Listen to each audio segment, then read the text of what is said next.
안녕하십니까. 호크로 투자하는 쇼킹 부동산입니다. 아파트 시장의 대표적인 침체 신호는 무엇일까요? 바로 할인 분양입니다.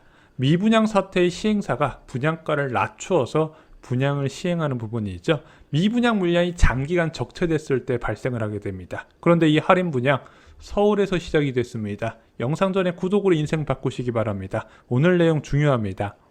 분양이란 제도는요, 특수성이 존재를 합니다.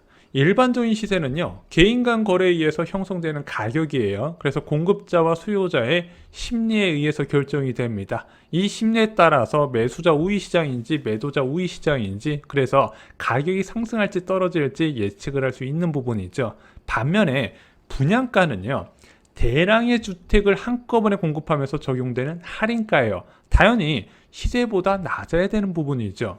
하지만 규제만 없다면요, 시행사는 최대한 높은 분양가를 받고 싶어 합니다. 주택가격 상승 기대감이 높다면 솔직히 시세와 근접한 분양가도 소화가 가능해요. 그래서 이런 시행사 입장에서는요, 분양 시점이 절대적으로 중요하거든요. 이 분양 시점에 따라서 대박이 될 수도 있고 쪽박이 될 수도 있다는 겁니다. 근데 쪽박이 되는 경우는 무엇일까요? 미분양이 대거 발생했을 때예요. 자, 그래서 이 미분양, 미계약 물량 털어내려고 무순위 접수하는데 계속 미달라네. 결국에는 최후의 수단으로 할인 분양을 해야 된다는 건데, 이 할인 분양 이거 쉽지 않습니다.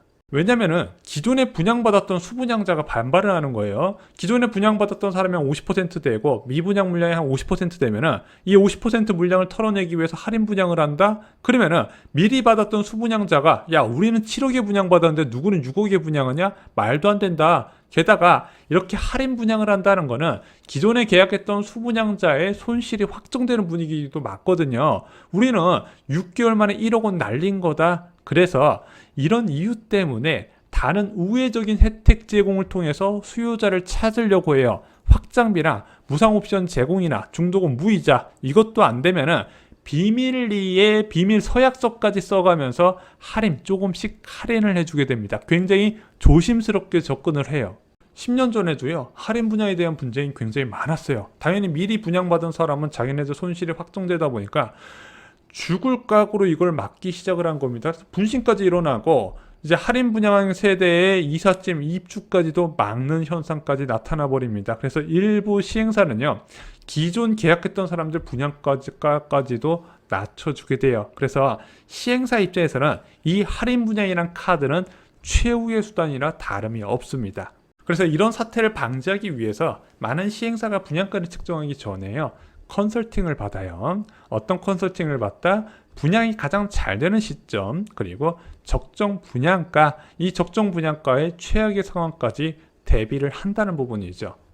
그런데 최근에는요, 청약 수요가 폭발적으로 늘어나고요, 정부의 분양가 규제가 강해지면서 어떤 결과가 남았다? 정부가 통보해준 가장 높은 상한 분양가를 최종 분양가로 채택을 하고 있다는 부분이죠. 그런데 정부가 비싼 분양가를 측정해준다? 안 해준다? 시장 불안을 막는다는 이유로 낮은 분양가를 측정하다 보니까 청약 수요가 폭발적으로 늘어나고 한동안 할인 분양이라는 이야기가 쏙 들어간 상황이었습니다. 자, 그런데 아시다시피 작년 9월부터 허그의 심사 기준이 대폭 완화가 됐어요. 규제 지역에서는요, 두 가지 분양가 기준이 적용됩니다. 첫 번째는 분양가 상한제 제도, 공공택지와 국토부 장관이 지정한 민간택지 중 일부 지역이 이 분양가 상한제 제도를 적용받고요. 그 외 지역의 규제 지역은 허그의 고분양가 사업장 심사 제도를 적용받는데, 이것이 작년 9월달에 대폭 바뀌어지면서 주변 시세 90%까지 분양가가 올라가 버려요. 이것도 원래 굉장히 강력한 분양가 통제 수단인데 그냥 인근 시세의 90%까지 웬만하면 받아주도록 제도가 확 바뀌어버렸다는 부분이죠. 그래서 최대한 높게 분양가를 책정한 사업장에서 분양을 진행해버리네. 대표적으로 북서울자이 폴라리스를 시작으로 칸타빌 수유팰리스, 그리고 하나 포레나미아가 연속해서 분양이 나서버렸다는 부분이죠. 그런데 분양가를 이 사람들은 높게 한 근거가 있어요. 최악 수요뿐만 아니라 일반적으로 내 집 마련하려는 최악 수요자뿐만 아니라 줍줍하려는 무주택 수요자까지 넘칠 거라고 예상했기 때문에 굉장히 높은 배짱 분양가를 책정을 했다는 겁니다. 그래서 입주자 모집 공고가 뜰 때마다 사람들이 깜짝 놀랐어요. 문제는 주변 시세 자체가요, 하루가 다르게 하락을 하고 있어요. 기가 막히게 허그의 고분양가 심사 기준 제도가 완화되기 시작할 때부터 서울 아파트 거래량이 금융위기 수준으로 급감하기 시작합니다. 그러면서 어떤 현상이 나타난다? 아파트 시장, 중저가 주택 중심으로 큰 폭의 하락세가 나타나요. 그래서 분양가 책정 당시 기준이 되었던 주변 시세 자체가 10% 이상 하락하는 모습이 나타나고, 여기서 끝이 아니라 더 하락할 거라는 공포가 커져갔다는 부분이죠.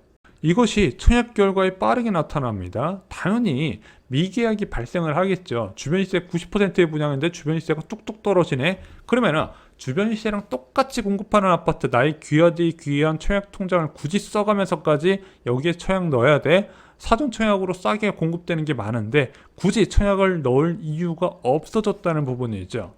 문제는 시간이 갈수록 시장 상황이 악화가 되고 있어요. 왜냐면 3월달까지만 해도 집값 상승에 대한 기대감이 있었거든요. 그런데 4월달에 금리 인상하고요, 5월달에 추가 금리 인상하면서 그것이 완전히 죽어버립니다. 6월 들어서면서 더 심각한 사태로 가요. 미국에서 자이언트 스텝을 시작하면서 대한민국 7월 금통위에서 빅스텝 이야기가 나오면서 시장이 더욱더 침체에 빠지고 있다는 부분이죠. 특히 지금 경기도 지역은 호가 정말 빠르게 빠지고 있습니다. 저희가 조만간 시세 분석해서 올려드리겠습니다. 당연히 청약 수요자 입장에서는 기존 시세 대비해서 청약을 넣을지 말지 결정을 하는데 고민이 깊어질 수밖에 없다는 거죠. 왜? 현재 시세 자체를 불신을 한다는 겁니다. 그래서 한 설문조사에서 1년간 집값 하락 전망하는 일반인들이 44%에 달하는데 3년 만에 이것이 처음 있는 일이라고 합니다. 자, 그러다 보니까 줍줍 하려는 사람들도 꺼려해요. 야, 이거 청약 미계약 나면 내가 잡아가지고 전세 놓고 투자해야지. 그러면은 신축 아파트니까 전세 가격이 높게 책정돼서 웬만한 갭 투자하는 것보다 낫겠다 싶어하는 사람들도 꺼려한다는 부분입니다. 그러다 보니까 무순위 접수로 털어내려는 시행사가 곤란한 상황에 빠져버린 거예요. 서울에서도요, 첫 번째 할인 분양이 나왔습니다. 저희가 이것을 입주자 모집 공고를 블로그에 올려드렸었거든요. 거기 블로그에 올려드리면서 뭐라고 언급을 했냐면요, 앞으로 언론에 많이 거론될 분양 공고라 예상이 됩니다. 이유는 분양가를 보시면 압니다. 당연히 영상으로는 제작 안 됩니다고 올려드렸죠. 이때 78타입 기준으로 10억 5천만 원 전후에 책정됐고요. 현재 기준으로는 분양가와 주변 시세가 동일하다 보시면 될 것 같습니다. 이제 지하철 수유역 6분 컷 정도가 나오네요. 역세권이긴 한데 분양가가 예상보다 높게 나왔어요. 다른 단지보다. 왜냐면은 후분양 단지라서 분양가 통제를 거의 받지 않았다는 부분이죠. 결국 시행사는요, 15% 할인 분양을 선택했습니다. 전용 59제곱미터가 8억 중후반이었는데 6억 8천에서 7억 9천으로 재설정했고요. 78제곱미터는 10억 중반에서 9억 7천 정도로 재설정했습니다. 근데 또 확장비는 따로 받네요. 원래 포함이었거든요. 계산해보니까 이 15% 할인 분양 맞나? 이런 생각이 좀 들긴 하는데, 일단은 최초 분양가 대비 확실하게 낮춘 금액에서 다시 분양을 진행한다고 합니다.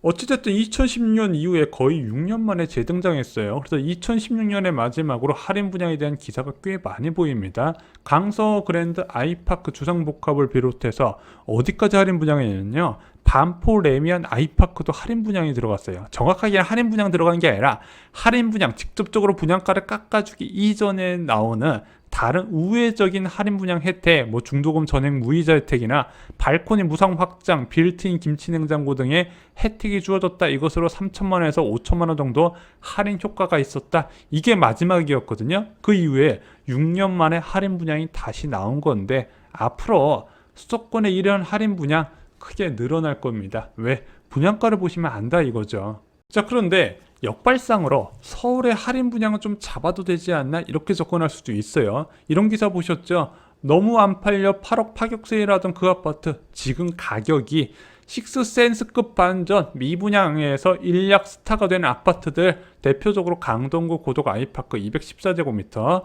2011년에 11억 4천만 원까지 할인 분양했었는데 10년 지나고 나서 23억이 됐고요. 강서구 강서 그랜드 아이파크, 아까 말씀드렸던 주상복합 7억에서 12억 3천만 원이 됐다고 합니다. 할인 분양했던 아파트들 지금 굉장히 잘 나가고 있다는 부분이죠. 그래서 부동산 경험이 많으신 분들은요, 오히려 미분양이 기회다 이렇게 말씀하시는 분도 계세요. 그런데 지금 그렇다고 이렇게 할인 분양한 아파트 덥석 잡아야 되냐? 그건 아니라는 거죠. 그럴 시기가 있다는 겁니다. 미분양 주택 투자를 고려한다면요, 아래 시기를 좀 노려보시기 바랍니다. 첫 번째는 전셋값이 상승하는 시기입니다. 부동산 시장 침체 이후에 회복은 전셋값 상승으로 이루어지는 경우가 많아요. 그래서 전세 가격이 꾸준히 상승하면서 객금액이 줄어들면서 투자자가 유입이 되고요. 전셋값 상승으로 대기 수요자가 실수요로 전환되는 상황이 펼쳐지게 됩니다. 그런데 전셋값 상승은요, 항상 금리 연동이에요. 연속해서 금리가 낮아지는 신호가 보여졌을 때 그때 전세 가격은 오르게 되고요. 부동산 시장이 호황 사이클로 접어들게 됩니다. 그럼 미분양 아파트들 위치가 좋다면요, 수요가 된다는 부분이죠. 또 하나는 정부의 미분양 대책이 발표되는 시기가 있습니다. 어느 정도 분양하고 나서 시점 지난 아파트를 매수하면 양도세나 취득세 관련해서 혜택을 제공하겠다. 이때 잡으시면 나중에 세금적인 부분에서 큰 혜택을 받을 수 있습니다. 이 두 가지를 고려하셔서 접근을 하시면 됩니다. 단 지금은 아니라고 본다는 거죠. 이제 할인 분양이 나오는 초입이기 때문에 상황을 좀 더 지켜보실 필요가 있다는 겁니다.